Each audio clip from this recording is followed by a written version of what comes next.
Hi everybody, Iacob here. If there's one thing that really sets KI apart from other universities, it's the amount of research that's being conducted here.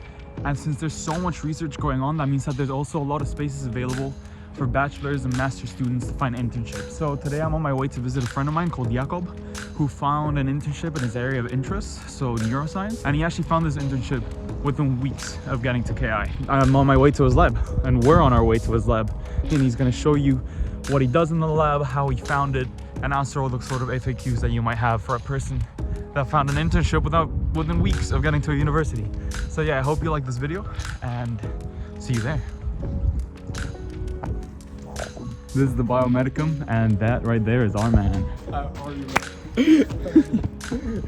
All right, let's introduce you. Who am I talking to? My name is Iacob. I'm in my first year of bachelor's in biomedicine, and I'm from Romania, and I started my neuroscience internship in October. In this lab right here? Yeah, in this building.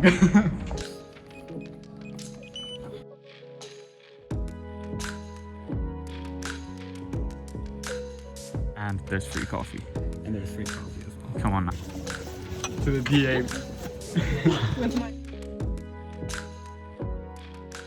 Yeah, so maybe the most important question that I have is, how did you find your internship? Yeah, so I was actually very fortunate. I got it quite early. In the beginning of the year, a lot of organizations within KI had like their own stands. And I went up to Neurotech EU, and I went there and I said, well, look, I'm a first year, I'm very interested in neuroscience, and I would really like to work in a lab. And they said, well, yeah, we can have you. In terms of lab experience and stuff, did you have anything? No, I didn't have any. Actually, when they offered me the place, I asked them, are you sure? Because I'm in my first year of bachelor's, I'm not in my first year of master's. I'm a beginner, I haven't worked in a lab before, and they were very kind, and they said, we can teach you everything. Regarding like knowledge or theory, I had to learn it by myself. Working with cell cultures, I was fully taught by the PhD student. Regarding the imaging, my supervisor showed me the basic techniques. Once they offered me the place, I had to do a lab safety exam online. And then once I finished it, I was able to get into the lab. How many months did it take from when you talked to this person to when you were working in the lab? 2 weeks.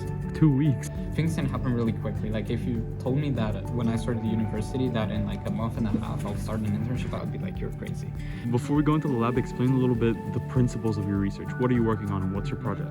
We are assessing neural growth in primary cortical neurons after treatment with ketamine. The hypothesis is that ketamine may induce neural growth in cortical neurons. But now we're testing how we do it. We take the primary cortical neurons from mice embryos, and then we wound them. Then we create a scratch on the neuron plates. By having this empty space, we can assess if neurons grow or not after treatment with ketamine. Well, after this experiment, I've done the image and data analysis on this. Now we're gonna do it again, but with better conditions, with better controls and things like this. After doing it in vitro, so in cells, we'll have to do it in mice. And then after doing it in mice, we can maybe truly say that it actually helps, because that's mainly the point of it. Recovery after after suffering a physical head trauma. You do a lot of stuff for the lab. How do you manage to do all this work and also keep up with your studies? And you have to be extremely wise with your time, and you can't really lose a lot of time. Mm-hmm. You have to be very, very efficient. How many hours do you spend in the lab, more or less, a week? I usually spend an average of 4 to 8 hours a week. The supervisors as well as the PhD students are very understanding. When I had exams, 1 week before the exams, I told them, look, I have the exam, I won't be able to work, and they were totally fine with it. So the star question, for the other first year biomedicine students, or the ones that are coming up, would you recommend that they get an internship straight away in the first year? I'd recommend to try it out, definitely. Maybe in the second semester. I started in my first semester and it was very challenging. I don't think it's necessarily the healthiest. When you start the cell biology course, I really recommend starting to look out for internships. Just email supervisors, look at PubMed, look at one of their papers, and then when you email them, mention that paper and like a conclusion and say that you're interested. Obviously, if you're interested in their work. It motivated me a lot in my studies, and even though it's quite tough, there's a lot of skills that require a lot of time and a lot of repetition, and you can only develop them by doing an internship. The view from the lab is nice. Yeah, no, it's really nice. It's very pretty. Basically, I'll show you the fridges where we keep our samples. We need to get some gloves. It's just a safety precaution I like to take. This is our beautiful. So these are primary cortical cells from mice embryo. And now we get into the dark room. All these sites are very light sensitive. So if they're exposed to light, They break down. exactly. Boom. Okay, let's initiate this bad boy. Basically what we're doing, we're taking the plate and then we're positioning it over here. Perfect. Let's do...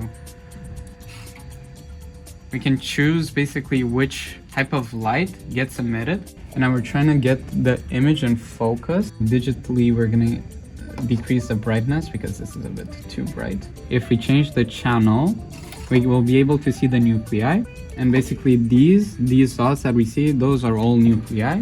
We'll go back to the actin filaments because with the actin filaments, we can actually see the neuron bodies. But we need both channels because if you don't have a nucleus, then it means that this it's just actin fragments.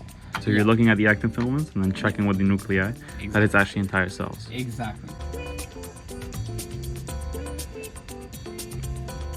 Wow.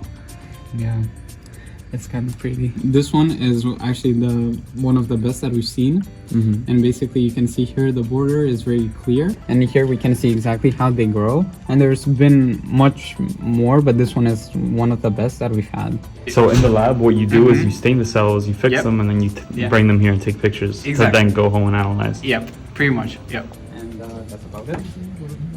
So hey everyone, I hope you liked this video. I have more videos like this lined up where I'm planning to go and meet my friends that are doing internships and just showing what they do on a regular basis. So yeah, I'd love to show you. I have a research project lined up as well for the summer. I'm gonna be doing some spatial transcriptomics, T-cell receptor mapping and so on. So I'm planning a blog for then. But until then, I'll be showing you what my friends are doing. So I hope you really enjoyed this video and you like more content like this, because I'll be hopefully making more of it in the future. So yeah, thanks for watching, and again, see you next time.